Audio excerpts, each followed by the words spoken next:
the scene of a great victory. President Trump hopscotching across Michigan, a battleground state he hopes to win again. While Vice President Mike Pence was stomping for votes in South Carolina. Former Vice President Biden making a late push into traditionally red states like Georgia. Warm Springs is a good place to talk about hope and healing. While his running mate Kamala Harris traveled to Texas, a red state Trump won in 2016. Pulling out all the stops, the Trump campaign brought out First Lady Melania, stomping in the must-win state of Pennsylvania. Hello, Pennsylvania.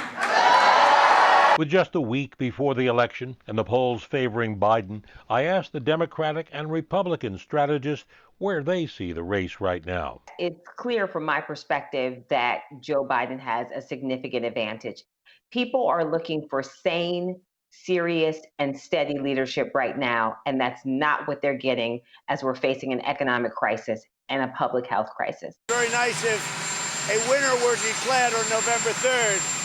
Instead of counting ballots for 2 weeks. What about those polls showing Biden in the lead? If I was the campaign team, I would not necessarily be worried. I think that they've done a very solid job, and I think as long as they kind of continue to stick to the key points that Trump has, put forward over the last 6 months, I think they'll be in good shape. As for the key issues resonating with voters, our political pundits had differing views. I think the COVID pandemic message is resonating the most in this campaign because people are living the reality of it. The voters are judging me on a lot of things, and one of the things we've done a really good job on is COVID. What's his closing argument? That people are too focused on COVID. He said this at one of his rallies.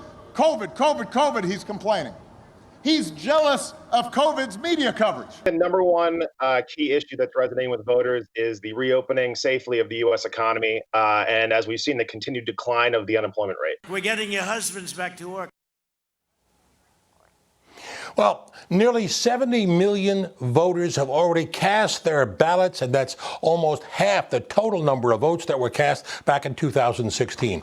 Biden, of course, he's still ahead in the national polls, but Republicans are quick to point out so was Hillary Clinton 4 years ago. Just before the election, she did win the popular vote, but she failed to get that magic number of 270 to win the electoral vote.